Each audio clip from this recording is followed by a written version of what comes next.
The Whispering Walls of Blackwood Manor. The drive to Blackwood Manor was a journey into the heart of England's forgotten countryside. For Arthur Penhaligon, a historian with a penchant for the macabre, it was a pilgrimage. The autumn air, crisp and smelling of damp earth and decay, was a fitting overture to the symphony of dread the manor was said to compose. His rattling Ford Fiesta, a starkly modern intrusion into the ancient landscape, finally crunched to a halt before a pair of wrought iron gates rusted into a permanent state of semi-closure. Beyond them, Blackwood Manor stood silhouetted against a bruised purple sky. It wasn't grand in the stately home sense. It was a severe Gothic revival monstrosity of dark stone, sharp angles, and too many windows, like eyes staring out into the wilderness. Ivy clung to its walls, not in a picturesque fashion, but like a parasitic growth slowly strangling the life from the stone. The locals in the nearby village of Oakhaven had spoken of it in hushed, fearful tones. The walls, they whisper, the publican had warned, his face pale. Talk of things best left buried. This was the legend that had drawn Arthur here, the tale of Isolde Blackwood, who, in the winter of 1888, had supposedly murdered her husband, a cruel industrialist named Alistair, before throwing herself from the highest window. The official verdict was murder-suicide, but local folklore insisted the house itself had driven her to it.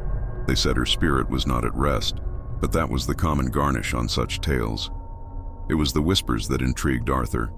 He wasn't a ghost hunter, he was a historian of architecture and domestic life, and his thesis was on how the physical space of a home could shape the psychological state of its inhabitants.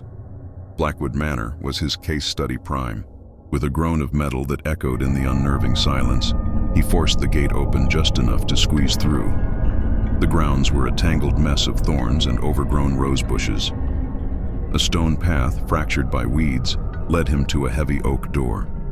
The key, a monstrous piece of iron he'd collected from the estate agent, felt cold and heavy in his hand.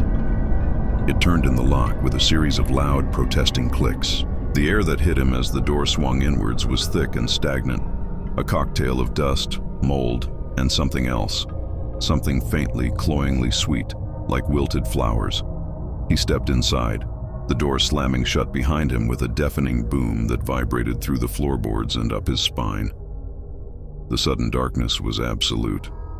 Fumbling for his torch, he swept its beam across the grand entrance hall.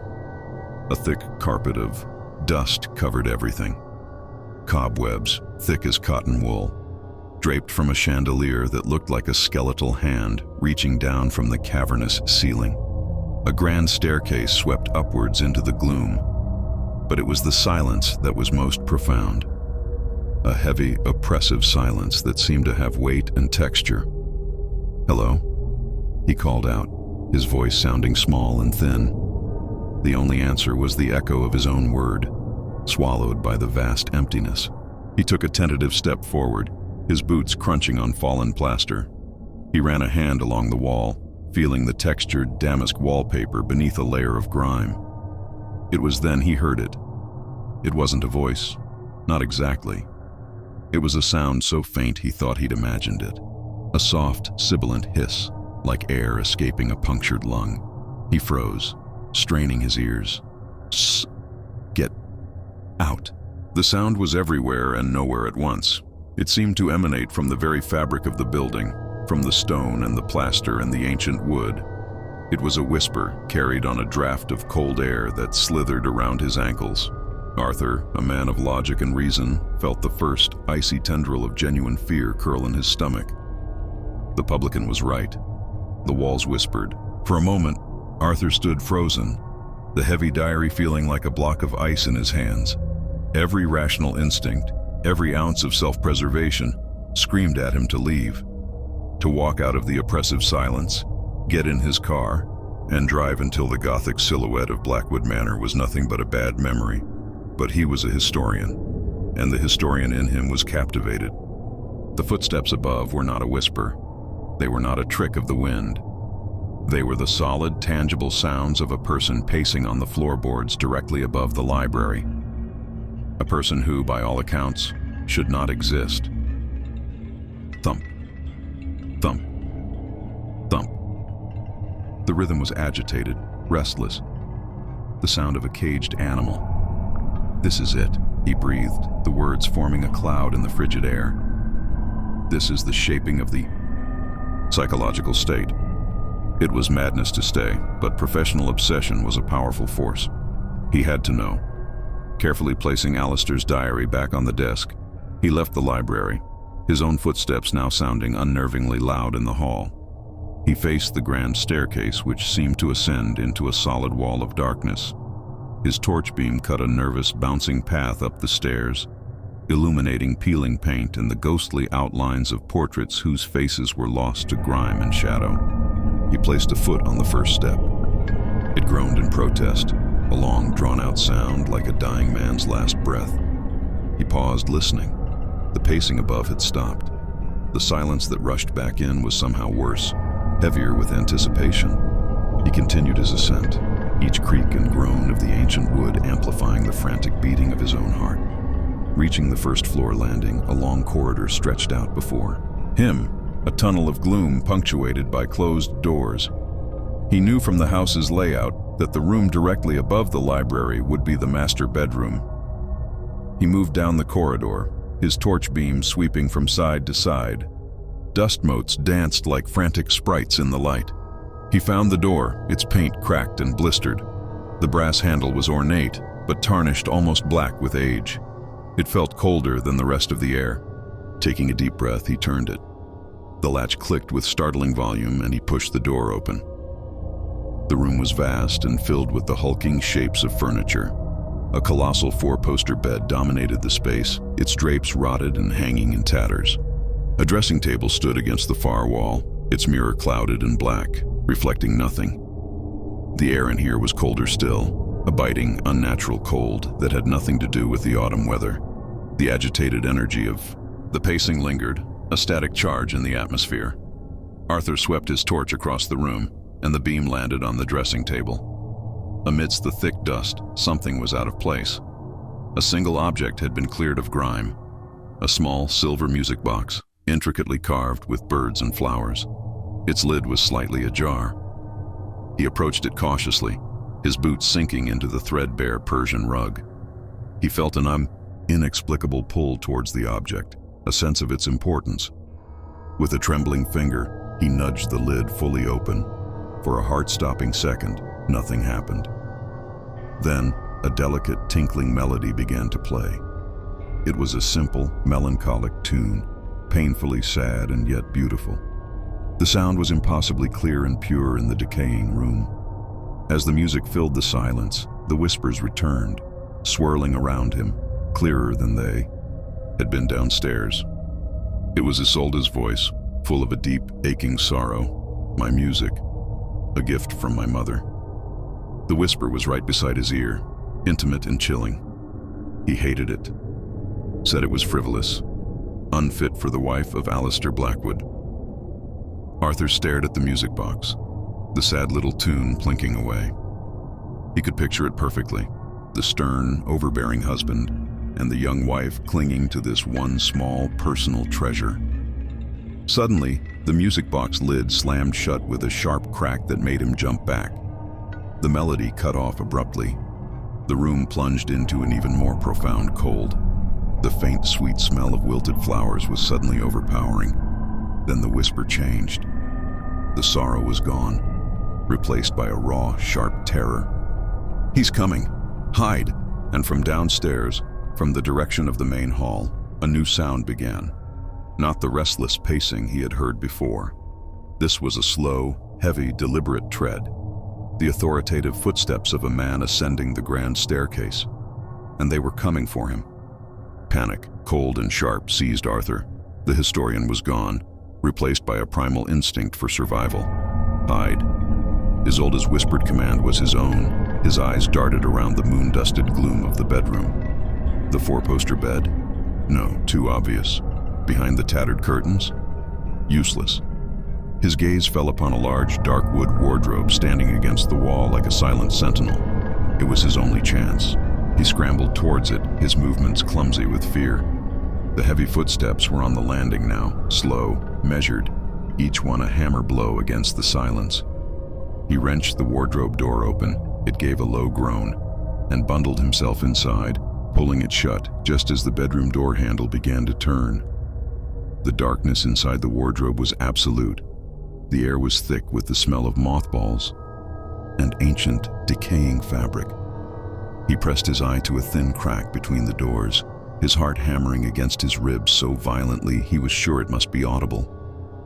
The bedroom door swung open. No figure was silhouetted against the dim light of the corridor.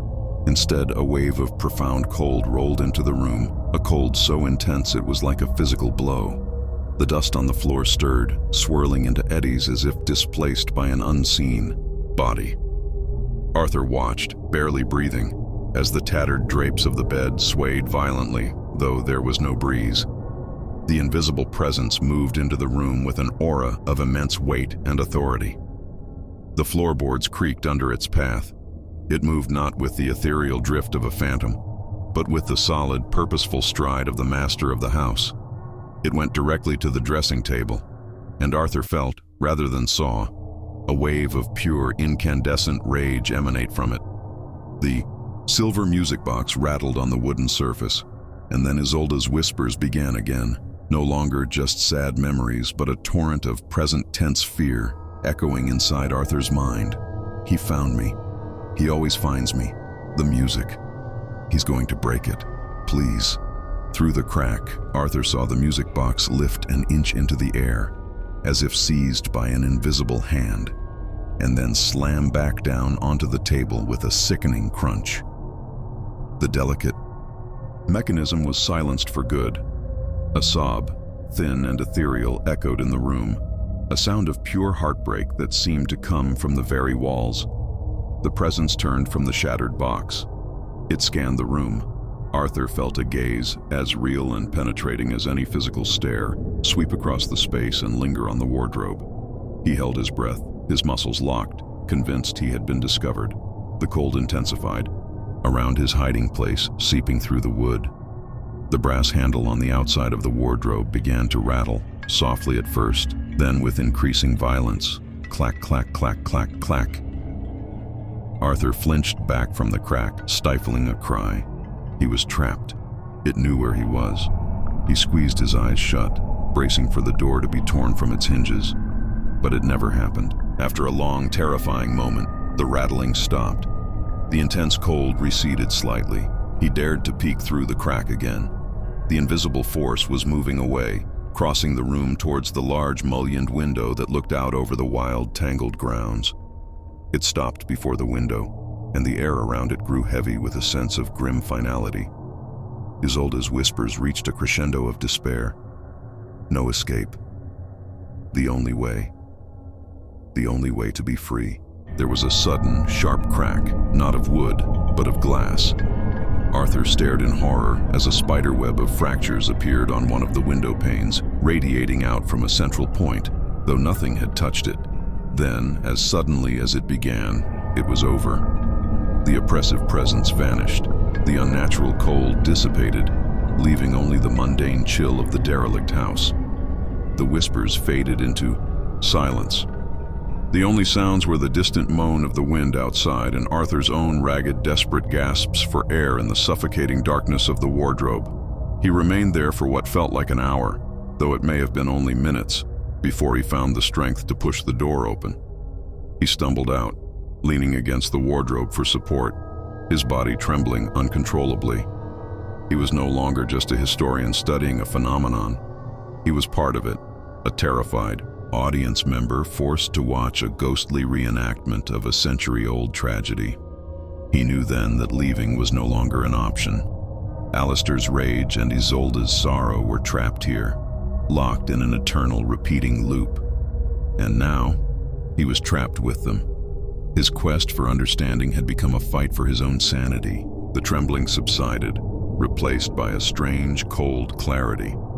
Arthur knew, with a certainty that defied all logic, that the spectral play would repeat. He didn't know the time scale, an hour, a day, a year, but the loop was set, a deep and vicious groove carved into the fabric of the house by the sheer force of Alistair's rage and Isolde's despair. Fleeing now would solve nothing. He would carry the terror with him, but the story would remain unfinished, the ghosts forever locked in their tragic waltz. The historian in him, battered but not broken, resurfaced with a new, urgent purpose. The official account, murder-suicide, didn't align with what he had just witnessed. He had felt Isolde's terror and despair, not her fury. He had felt Alistair's oppressive, controlling presence, but had seen no evidence of his death. He had to know the truth. The key, he realized, was still in his hand, metaphorically speaking. Alistair's diary. He stumbled back down the groaning staircase, his torch beam a frantic, dancing light in the oppressive dark. Back in the library, he snatched the diary from the desk. He hadn't finished it.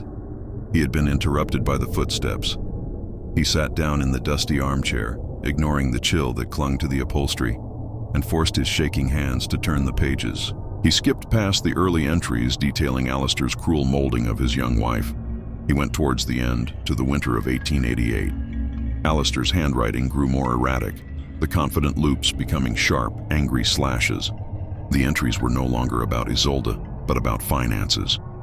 Ruin, failed investments, looming debts, the crumbling of his industrial empire. His pride, the very bedrock of his identity, was being shattered. 2nd December 1888. They are vultures, all of them, circling. They think they can take what is mine, what I built. They will get nothing. A bankrupt's estate is carrion for lawyers and creditors, but the estate of a murderer, that is another matter entirely. Arthur's blood ran cold. He read on, his eyes flying across the page. 5th December 1888. The plan is set. A tragedy. The fragile, melancholic Isolde, driven mad by the isolation of the country, finally snaps. A regrettable, but perhaps inevitable, murder-suicide. Her name will be blackened, her family shamed. The estate will be untouchable, tied up in legal purgatory for years. More than enough time for me to be reborn elsewhere. My private account secure. I need only stage it correctly. A broken window, a convenient fall, a single self-inflicted wound upon myself that will appear to have come from her hand before my escape. She will be the monster. I will be the victim who got away. Arthur dropped the diary onto his lap. It was all a lie. A monstrous, calculated lie. Alistair hadn't been murdered. He had planned to frame his innocent wife to escape his debts. Isolde hadn't killed him. Her spirit's reenactment was of a woman being driven to suicide, not murder. The history books, the legend, the whispers of the villagers, all wrong, all built on the final, terrible fiction of a desperate, evil man. But something had gone wrong with Alistair's plan. He was still here. His rage was still palpable. As if summoned by the revelation, the house began its cycle again. The temperature plummeted. A profound sense of dread washed over the room. And from the hall, the sound began. Thump, thump, thump. The slow, heavy footsteps of Alistair Blackwood ascending the stairs to torment his wife one last time.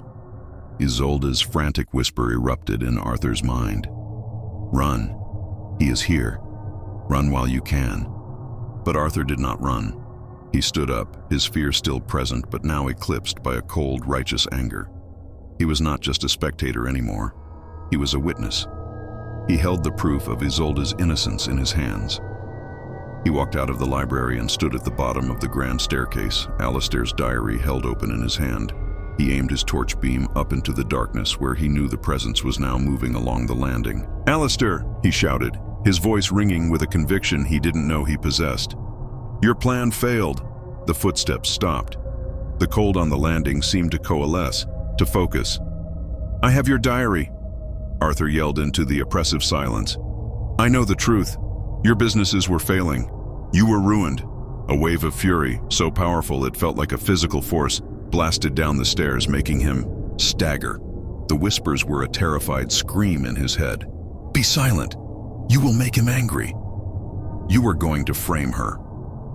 Arthur pushed on, his voice raw. "You were going to brand her a murderer to save your own pathetic fortune. But you failed, Alistair. You're not the master of this house. You're just another one of its ghosts. A pathetic, bankrupt ghost." The rage faltered, replaced by a palpable sense of confusion. The oppressive energy flickered. Arthur took a step up the stairs, reading from the diary, his voice echoing in the hall. "She will be the monster. I will be the victim who got away. But you never got away, did you? You're still here, trapped in your own failure." He had reached the final piece of the puzzle. Alistair had never escaped. In his haste to stage the suicide and his final act of cruelty, something had gone wrong. A slip on the windowsill? Misjudged action that turned his feigned wound into a real one? It didn't matter. The result was the same.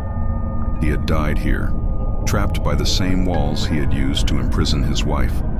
The furious, cold presence did not attack. It began to unravel. The towering rage dissolved into a vast, empty despair. The authority and power that had defined it crumbled into the pathetic whimpering of a ruined man finally confronted with his own failure. The intense cold, shattered like glass, receding from the hall. And in the sudden, peaceful silence, one last whisper touched Arthur's mind. It was not fearful or sad. It was light, free, and deeply, profoundly grateful. "Thank you." Then, nothing. The house was quiet. Not the heavy waiting silence from before, but a true, empty quiet. The air was still and cool, but no longer cold. The oppressive weight was gone. Arthur slowly lowered the diary. He stood there for a long time, listening to the sound of his own steady breathing. As the first gray light of dawn began to filter through the grimy windows, he walked out of Blackwood Manor, leaving the heavy oak doors swinging open behind him.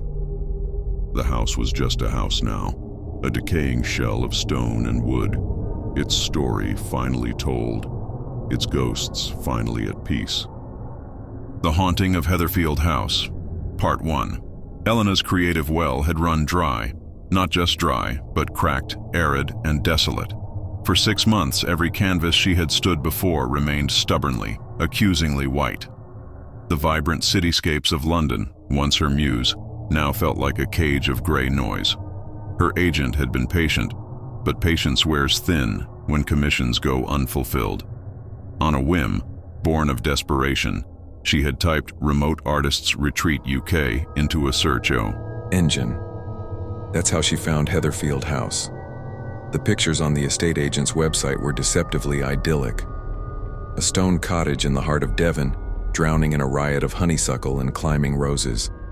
The thatch on the roof looked like a heavy, sodden toupee, and a small, overgrown garden was bordered by a dry stone wall. It was perfect. A place where the world would leave her alone. A place where the silence might be loud enough for her to hear her own thoughts again. The solicitor, a dry man named Mr. Abernathy, had handed her a single iron key with an almost theatrical solemnity.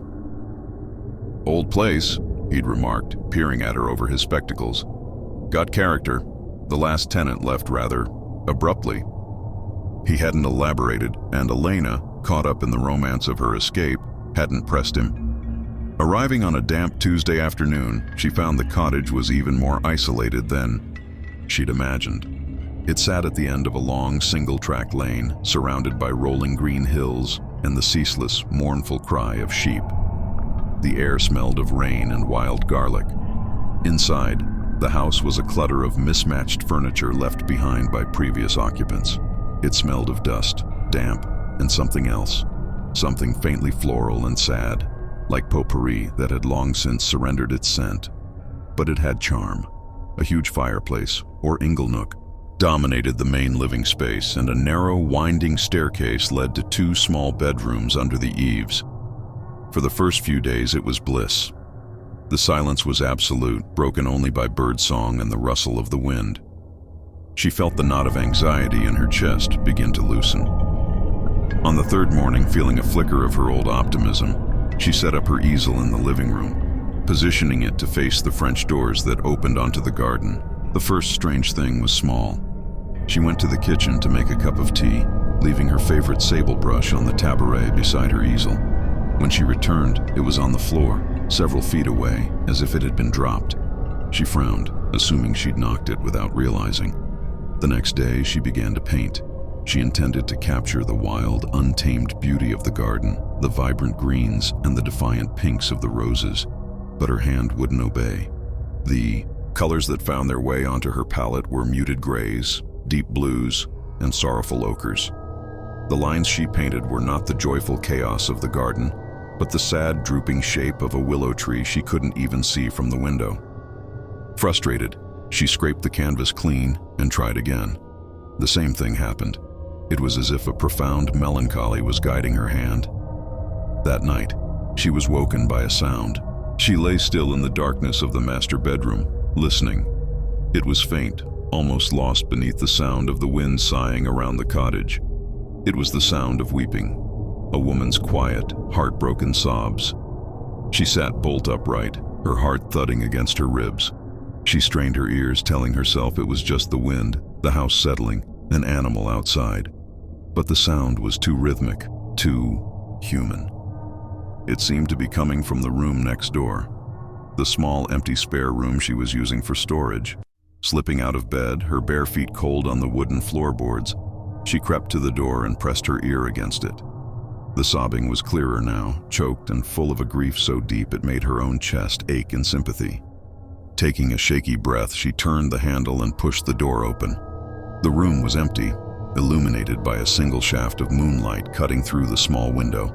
Her unpacked boxes were stacked against the wall. There was nowhere for anyone to hide. But as she stepped across the threshold, a wave of intense, bone-deep cold washed over her, and the sound of weeping was suddenly right beside her ear, a desperate, silent scream that echoed not in the air, but inside her own soul. Elena leapt back as if she'd received an electric shock, her hand flying to her mouth to stifle a scream. The room was empty. The sound of weeping had vanished, replaced by the same heavy silence that had first welcomed her to the cottage. But the feeling, the overwhelming wave of sorrow and the biting, unnatural cold, still clung to her skin. She backed out of the room, fumbled for the door handle, and slammed it shut, her heart hammering a frantic rhythm against her ribs. She didn't sleep for the rest of the night, sitting huddled in a chair in her own bedroom, watching the door to the spare room as if expecting it to fly open. The next morning, sleep-deprived and on edge, she tried to rationalize it. An auditory hallucination brought on by stress? A vivid dream. But the memory of the cold and the sheer raw emotion of the sobs felt too real to dismiss. Her artistic block, however, had shattered. She returned to her easel not with a sense of optimism, but with a strange, compulsive urgency. She no longer tried to paint the garden. Instead, guided by the memory of the weeping, she began to paint a portrait. Her hands moved with a certainty that had been absent for months. She didn't sketch or plan, she simply painted. Swirls of gray and deep indigo formed the background, the color of a starless, moonless night. From the gloom, a face began to emerge.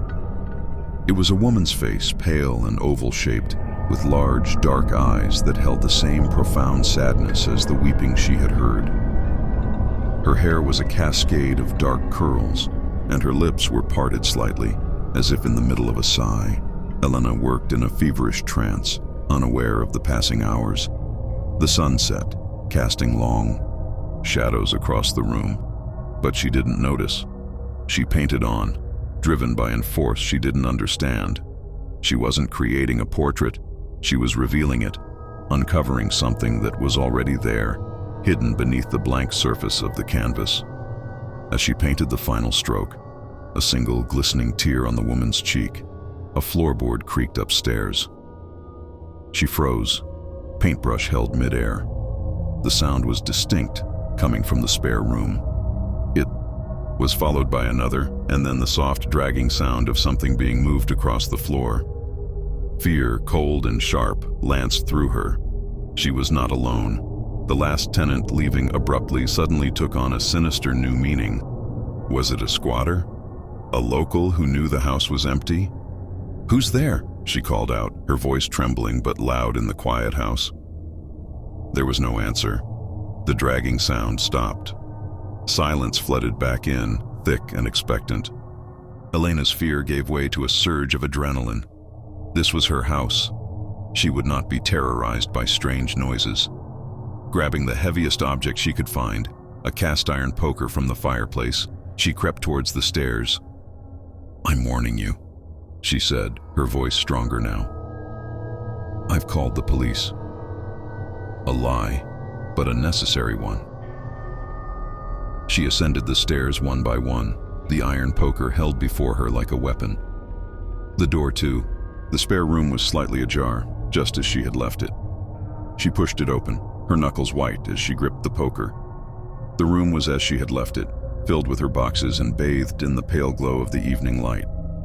Nothing seemed out of place. But the feeling of cold was back, clinging to the air like a shroud. And on the floor, in the center of the room, was a single, dark brown wooden box that hadn't been there before. It wasn't one of her packing boxes. This was old, made of a dark, polished wood, about the size of a shoebox, with a tarnished brass latch. It looked as if it had been pulled out from under the eaves where the roof sloped low to the floor. Her breath caught in her throat. She approached it cautiously, her logical mind warring with the undeniable reality of the situation. A box had just appeared in a locked room. Her hands shaking, she knelt down and touched the latch. It was cold and it sprang open easily. She lifted the lid. Inside, nestled on a bed of faded yellowed velvet, was a collection of objects. A lock of dark, curly hair tied with a faded blue ribbon, a small, leather-bound book of poetry, and a bundle of letters tied with the same blue ribbon. With trembling fingers, she picked up the topmost letter. The paper was brittle with age. The femme. Handwriting was an elegant looping script, but the ink was blurred in places, as if by tears. It began, "My dearest Thomas, I fear I cannot bear it much longer. The loneliness of this house presses in on me. He watches my every move. He reads my letters. I write this in secret, praying you will receive it. He forbids me from painting, calling it a frivolous distraction. It is my only joy, our only connection. My heart aches for the city, for the life we might have had. He will never let me go. I am a prisoner here, in this beautiful, terrible house. Yours forever, though my heart breaks to write it. Catherine." Elena stared at the letter, her own heart aching in sympathy for this long-dead woman. Catherine. She looked from the lock of dark, curly hair to the portrait she had just painted downstairs. It was her. It was Catherine. She hadn't been painting from imagination. She had been painting a ghost. Elena felt a profound connection to the woman in the letter, a kinship that transcended time. Catherine was an artist, a prisoner in this very cottage, her spirit seemingly tethered to the place by her unresolved sorrow. The weeping, the melancholy that guided Elena's hand, the sudden appearance of the box. It was all a desperate communication from a soul that had never found peace. She spent the next hour devouring the letters. They painted a heartbreaking picture. Catherine had been a talented artist who, in the late 19th century, had fallen in love with Thomas, a fellow painter.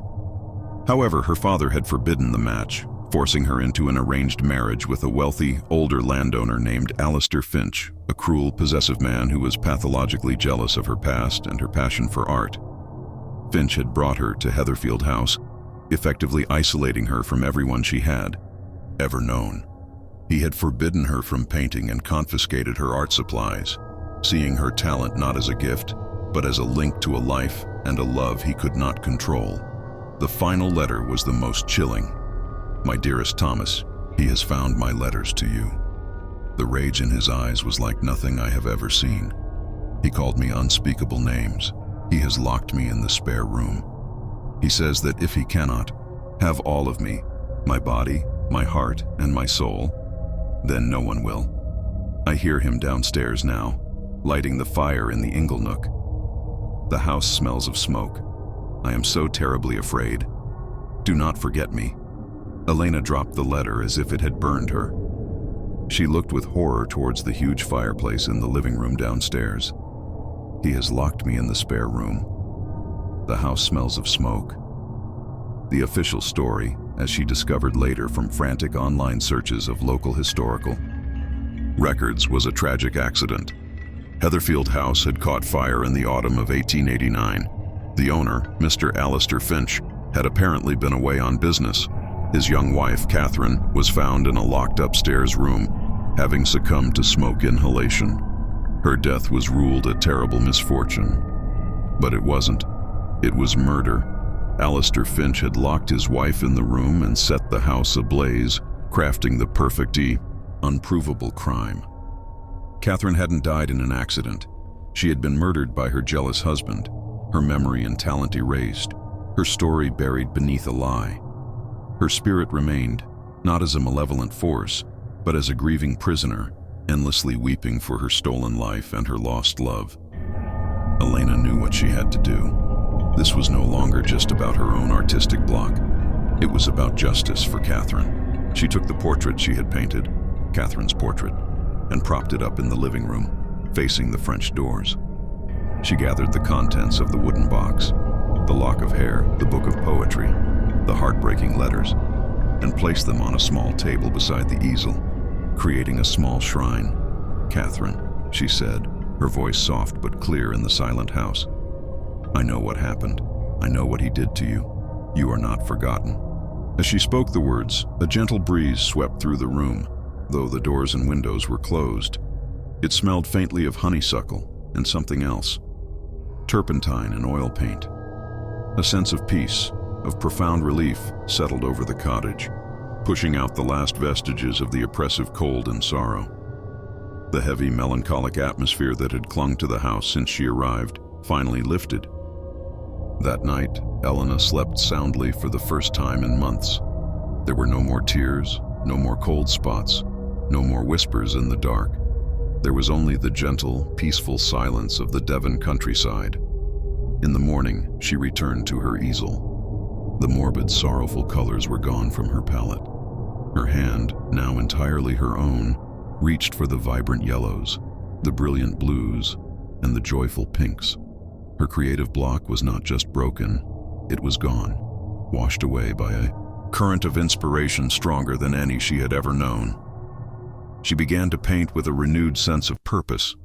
She painted the wild, beautiful garden, the sun-drenched hills, the brilliant blue sky.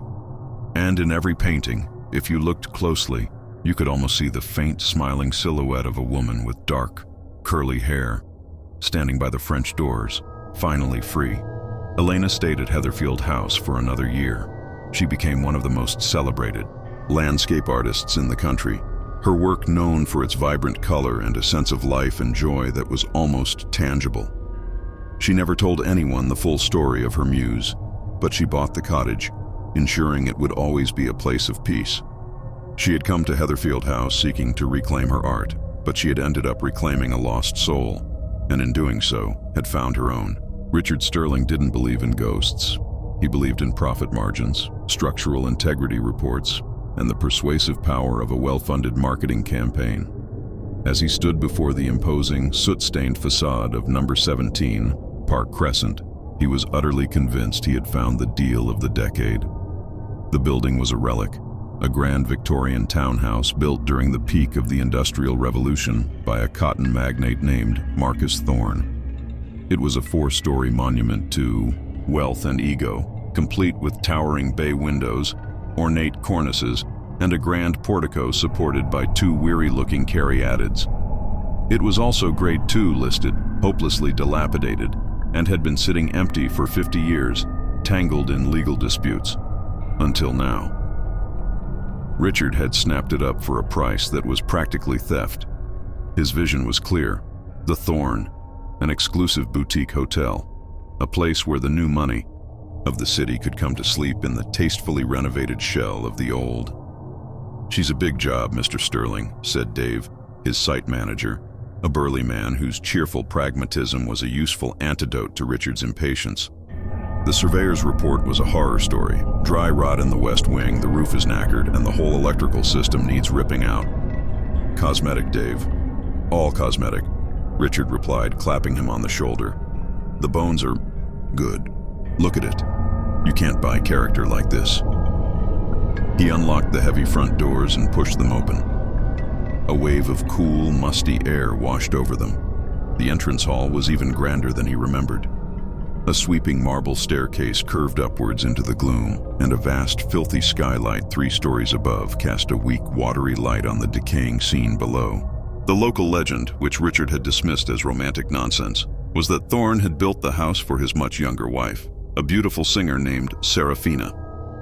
He was said to have been pathologically jealous, keeping her a virtual prisoner in the opulent house, which the less fortunate locals had dubbed the Gilded Cage. Serafina had, according to the story, simply faded away from a broken heart, dying in her mid-20s. "Right," Richard announced, his voice echoing in the cavernous space. "Let's start on the ground floor. I want to see the ballroom again." They walked through archways into what would have been the main reception rooms. Furniture lay shrouded in dust-caked white sheets, looking like a congregation of strange, lumpy ghosts.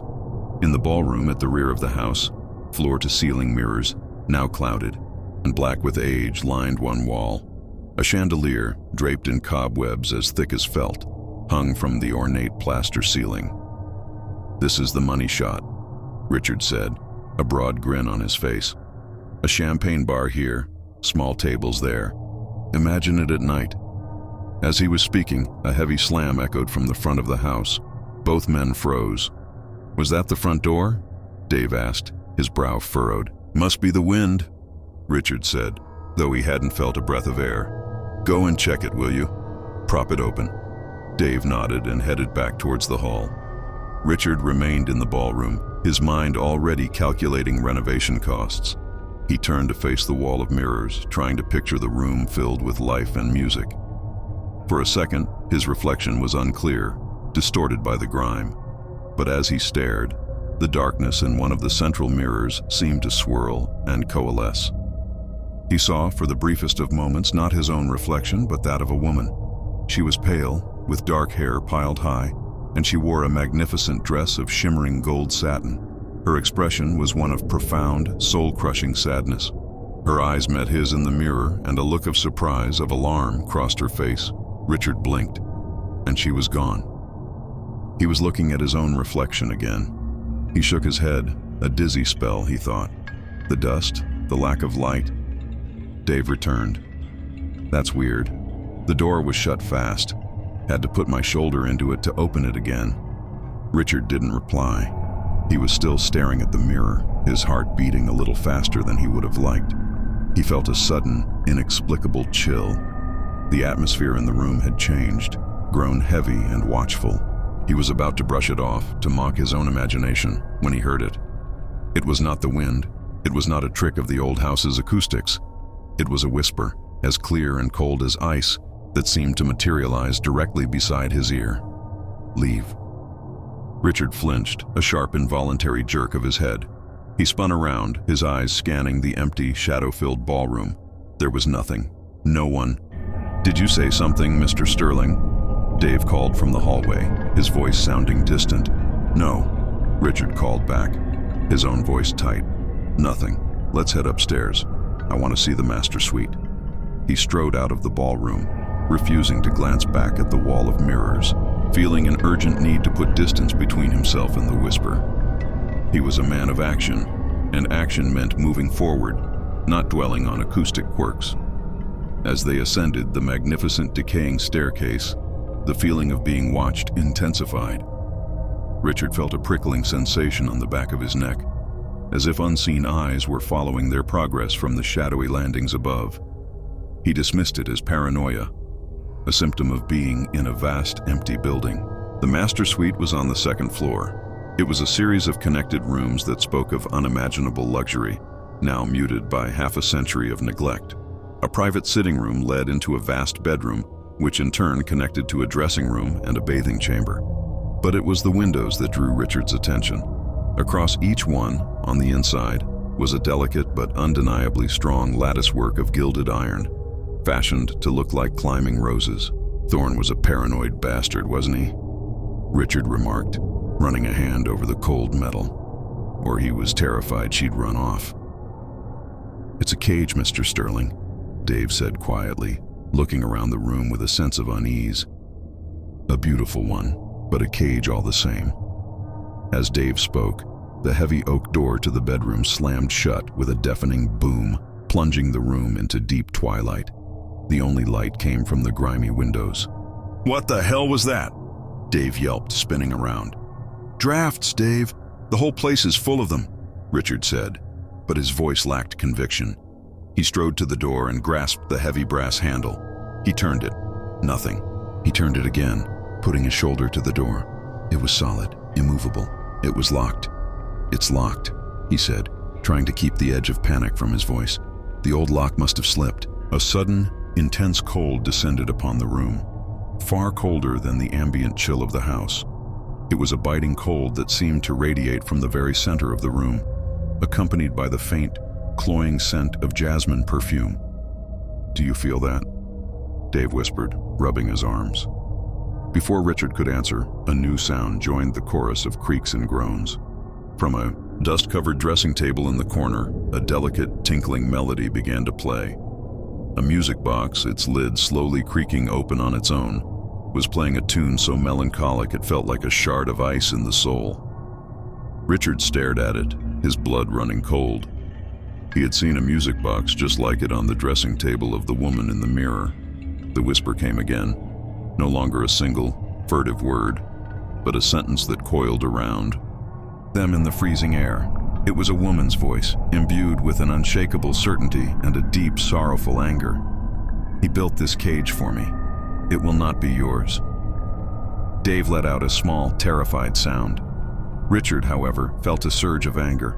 Fear was a subordinate emotion to him. His primary response to being challenged was aggression. This was his property. He had paid for it. No ghost, no hallucination, no trick of the light was going to tell him what he could and could not do. "Who's there?" he bellowed into the gloom. "Show yourself! This is my house now!" The response was swift and violent. A silver-backed hairbrush lying on the dressing table lifted into the air, hovered for a second, and then shot across the room like a missile. It flew past Richard's head, missing him by inches, and shattered against the wall behind him with a sharp crack. Splinters of wood and silver rained down onto the dusty floor. They were no longer dealing with whispers and sad apparitions. This was a direct physical assault. The ghost of the gilded cage was not just a tragic memory. She was a territorial and powerful guardian, and they were locked in her cage with her. "Right, that's it. We're leaving," Dave yelled, his pragmatism finally overwhelmed by sheer terror. He threw his weight against the locked door, which didn't so much as shudder. "It's no good. We're trapped." Richard ignored him. His anger had crystallized into a stubborn, defiant resolve. He stared into the center of the room, where the cold was most intense, and addressed the unseen entity directly. "This is ridiculous," he said, his voice hard. "You're a ghost, a memory. You don't get a say. This building has been rotting for 50 years. I'm going to bring life back to it." The reply was not a whisper, but a clear, sorrowful voice that filled the room, seeming to come from the very walls around them. "This is not a house of life. This is a tomb. My tomb. He made it for me, and I will not allow another man to profit from my misery." As she spoke, the atmosphere in the room grew impossibly heavy. The remaining objects on the dressing table, a crystal perfume bottle, a silver hand mirror, began to vibrate. The chandelier above them swayed, its rusty chain groaning in protest. "Who are you talking to?" Dave pleaded, his face pale with fear. "Serafina," Richard said, the name feeling strange on his lips. "The singer." The name hung in the air. The vibrations stopped. The cold seemed to recede, just for a moment. "You know my name," the voice said, softer now, laced with a flicker of surprise. "I know the story," Richard said, pressing his advantage. "Marcus Thorne. He built this house for you, but he locked you away. He was jealous." A deep, shuddering sigh seemed to pass through the room. "He did not love me.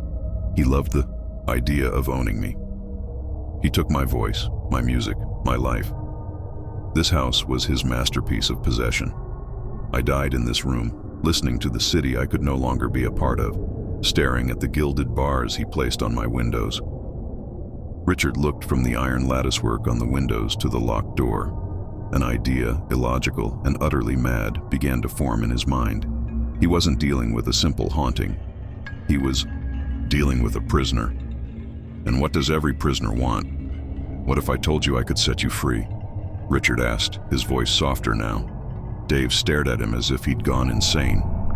What? The voice of Serafina echoed, full of a century of disbelief.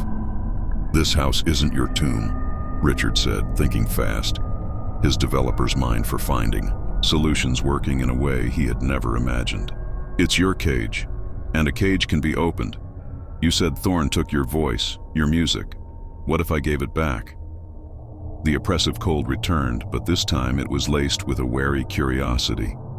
How? My vision for this hotel.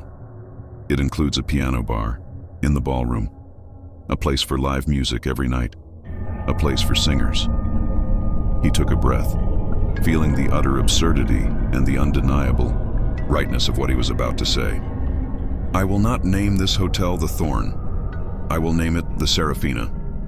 Your name will be on the sign. Your story will be told.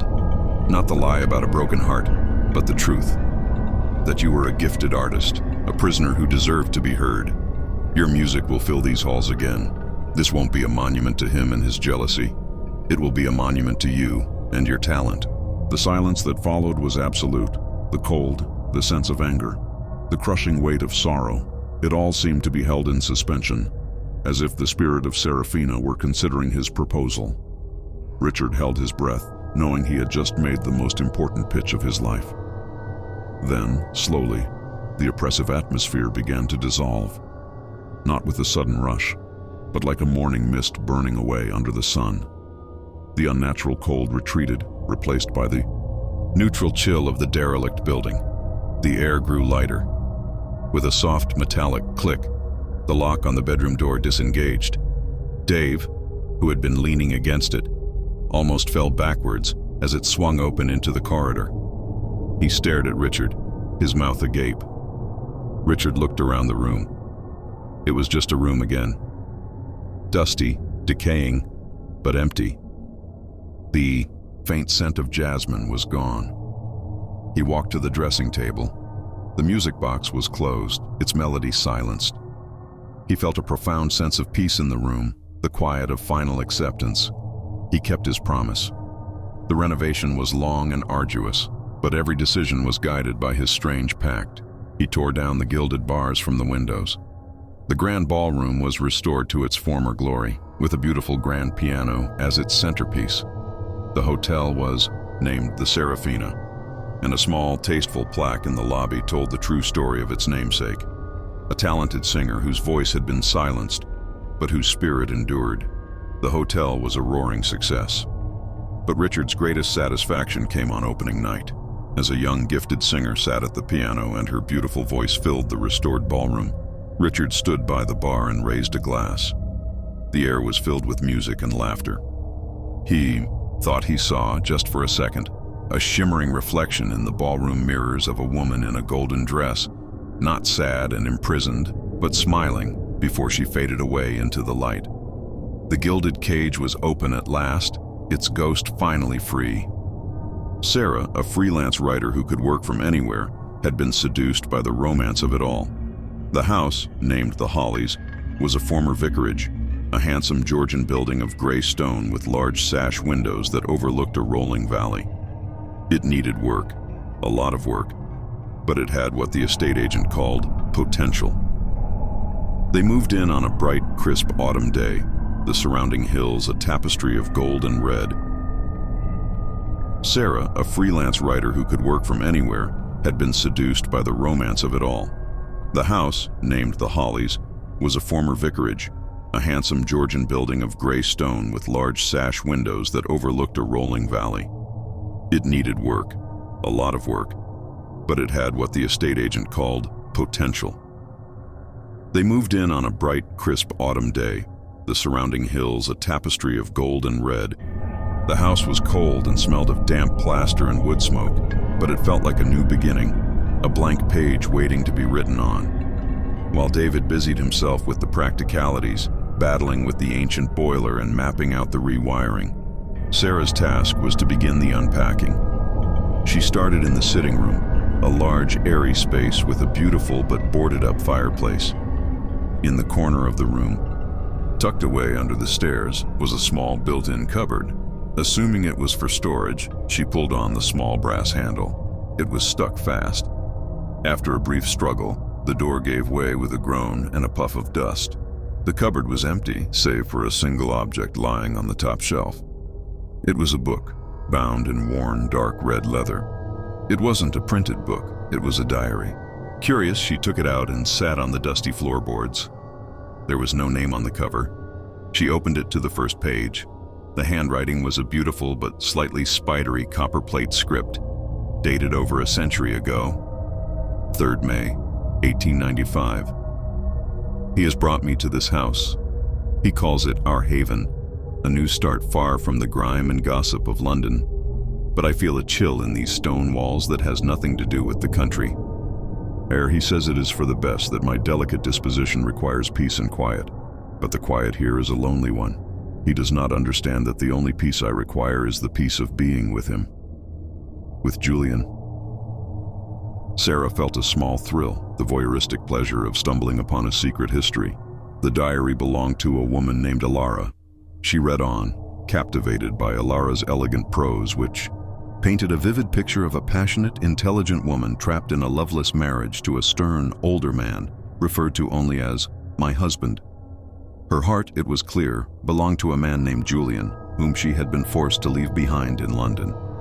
Over the next few days, the diary became Sarah's secret obsession. Between unpacking boxes and drafting articles, she would steal moments to read about Alara's life. She learned of Alara's clandestine correspondence with Julian, her small acts of rebellion, her suffocating loneliness. Sarah felt an intense, almost uncomfortable connection to this woman from the past. She found herself walking through the rooms of the house and seeing them through Alara's eyes, the window in the master bedroom where Alara would watch the road, hoping for a letter, the overgrown garden where she would walk, dreaming of her lost love. One evening, as David was out wrestling with a flat tire, Sarah was in the kitchen, reading the diary. She had reached a pivotal, heartbreaking entry. 12th of September, 1895. My husband has discovered my letters, Julian's letters. The rage in his eyes. I have never seen such cold fury. He burned them, right here in the kitchen hearth, and made me watch as Julian's beautiful words turned to ash. He said he would cleanse this house of my deceit. He has locked me in my room. I do not know what he means to do. I only know that I am afraid. As Sarah read the words, a sudden acrid smell filled the kitchen, the unmistakable scent of burning paper. She looked up, startled, towards the old, cold hearth. There was nothing there, but the smell was so strong it made her eyes water. Then a flicker of movement caught her eye. She looked down at her own hand, resting on the kitchen table. For a split second, her hand seemed to become translucent, almost transparent. Through her own skin, she could see the faint, ghostly image of another hand, slender and pale, a simple gold band on one finger. She gasped and snatched her hand back, her heart pounding. The ghostly image was gone. Her hand was her own again. The smell of smoke faded. She tried to laugh it off, to blame it on a trick of the light, an overactive imagination fueled by the dramatic diary. But the image had been terrifyingly real.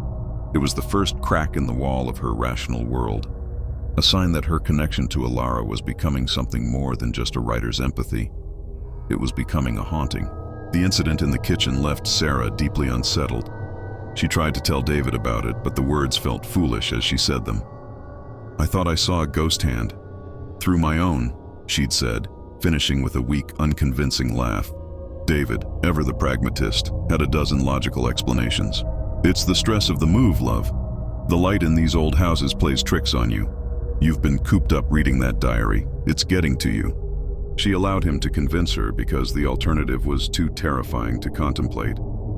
She put the diary away, determined to focus on the present, on paint samples, furniture layouts, and the comforting reality of her life with David.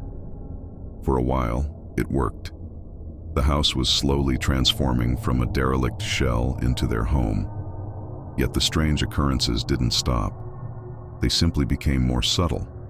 She would walk into a room and be overcome with a profound, inexplicable sadness that vanished as quickly as it came.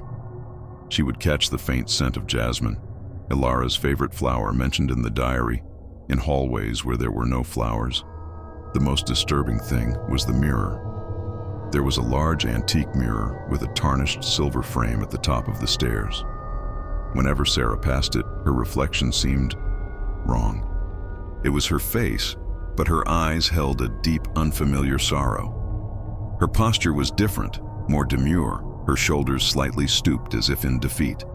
Sometimes, she thought she saw the faint outline of a high-necked lace collar around her own neck. It only ever lasted for a second, a fleeting impression that left her feeling dizzy and disoriented. David saw nothing but his own reflection. The breaking point came a few weeks later. Sarah was in the garden attempting to tame a wildly overgrown rose bush.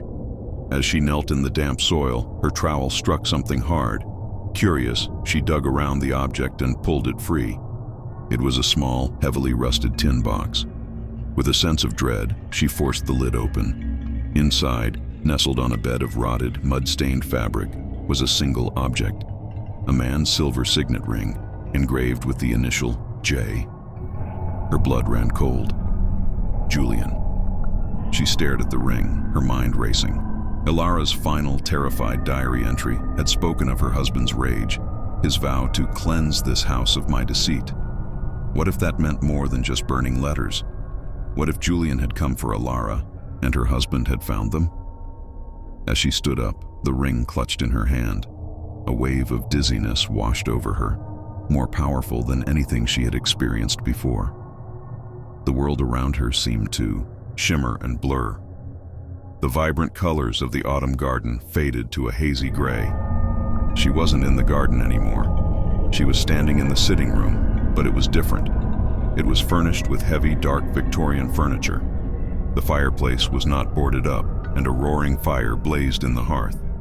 A man stood with his back to her, tall and broad-shouldered, staring into the flames. It was not David. "I warned you, Ilara," the man said, his voice a low, rumbling thunder filled with menace. "I warned you what would happen if he ever came here." Sarah tried to scream, but no sound came out. She couldn't move. She was a helpless passenger in her own body. She felt her Ilara's body tremble with a fear so profound it was a physical agony. She watched as her Ilara's hand, the one with the ghostly wedding band, rose to her throat. The man turned. He was handsome, but his face was twisted into a mask of cold, possessive fury. "It was my husband. I saw him," he snarled. "I saw him skulking in the woods. Did you think I wouldn't? Did you think you could betray me in my own house?" From outside, a man's voice called out, faint but clear. "Ilara! Ilara, where are you?"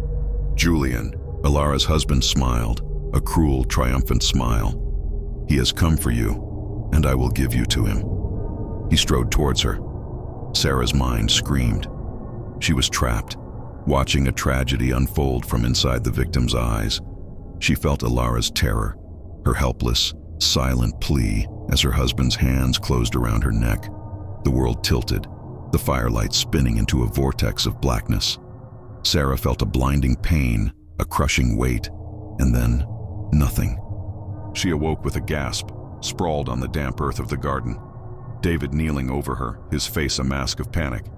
"Sarah, Sarah, can you hear me? I came out and found you here. You were unconscious." She scrambled up, her breath coming in ragged sobs, her hand flying to her own throat. The signet ring was still clutched in her other hand. It was no longer a writer's empathy or a trick of the light. She had just relived the moment of Ilara's murder. The echoes of the past had become a deafening roar. And she now knew a terrible secret. A man had been murdered and buried in this garden, and a woman's ghost was not just haunting this house. She was trying to claw her way back into the world through Sarah herself. Sarah's story came tumbling out, a frantic, disjointed narrative of ghostly hands, mirrored images, and a murder relived through the victim's eyes. To her immense relief, David didn't dismiss it this time. Seeing her lying unconscious in the garden, her face pale with genuine terror, had shattered his skepticism. He held her, listening, the signet ring lying heavy and cold in his palm. "He killed them both," Sarah whispered, her voice hoarse. "He killed Julian and buried him in the garden. Then he killed Alara and made it look like, I don't know, an accident, a sudden illness. The diary just stops. The house, their dream home, suddenly felt like a tomb. Every shadow seemed menacing, every creak of the floorboards a ghostly footstep. The romantic history had curdled into a sordid, violent crime." "We have to leave, Sarah," David said, his voice firm. "We'll pack a bag and go to a hotel. We can sort this out from a distance." But Sarah shook her head. A strange, cold resolve was settling over her, pushing aside the fear. It was Alara's resolve. "No," she said. "If we leave now, she'll still be trapped here. He will have won. He erased her life, her love, her art. He buried her story. I can't let that stand." She felt a powerful, undeniable obligation to the woman whose final moments she had shared. She was the sole inheritor of Alara's truth. Over the next few days, the house was tense. The paranormal activity escalated. Doors would slam shut, objects would move, and the scent of jasmine would appear with a sudden cloying intensity. Sarah felt Alara's presence constantly, a shadow at the edge of her vision, a sorrowful weight in her heart. But now it was mixed with a sense of urgency, of pleading. Alara was showing her, leading her. The focus of the haunting was the sitting room fireplace, where Alara's husband had burned her lover's letters. Guided by an instinct that was not her own, Sarah became convinced that the key lay there. "David, I need you to help me," she said one evening, her voice steady. "We need to open up the fireplace." After a long, difficult job that covered the entire room in a thick layer of soot and dust, they managed to remove the plasterboard that had sealed the hearth. Behind it, they found the original Victorian brickwork. As David shone a torch into the recess, they saw that the back wall was not uniform. A section of bricks looked newer, laid with a different, cruder mortar. Working carefully with a hammer and chisel, they began to remove them. Behind the loose bricks was a hollow space. Reaching inside, his hand trembling slightly, David pulled out a small, decaying wooden box. It was not a box of treasures. Inside, wrapped in oilcloth, was a second diary. The handwriting was stark and angry, the polar opposite of Alara's elegant script. It was her husband's journal. They sat on the dusty floor and read it together. It was a chilling testament to a man consumed by jealousy and possessive rage. He chronicled his suspicions, his fury at discovering the letters, and finally, the gruesome truth of the murder. He had ambushed Julian in the garden, killed him in a fit of rage, and buried his body. Then, consumed by his crime, he had confronted Alara. His diary entry for that final terrible night was chillingly dispassionate. "She defied me to the last, pined for him. I could not allow her betrayal to stain my honor. I cleansed the house as I said I would. The local doctor is a fool. He will rule it a sudden fever, a weakness of the heart. Her delicate disposition, after all. She is at peace now. My peace." He had murdered her, then played the part of the grieving widower, his crime perfectly concealed. He had died years later, a respected gentleman, taking his secret to the grave. "He got away with it," David said, his voice thick with disgust. "No," Sarah whispered. "Not entirely." As she spoke, the atmosphere in the room changed. A profound sense of peace descended. A gentle, quiet calm that seemed to absorb all the fear and sorrow. The oppressive weight that had haunted the house was gone. Sarah looked towards the tarnished mirror at the top of the stairs and saw only her own reflection, clear and true. Her eyes were her own. They called the police. The discovery of the signet ring and the 2 diaries was enough to launch a formal investigation. The garden was excavated, and the skeletal remains of a man were found exactly where Sarah had fallen.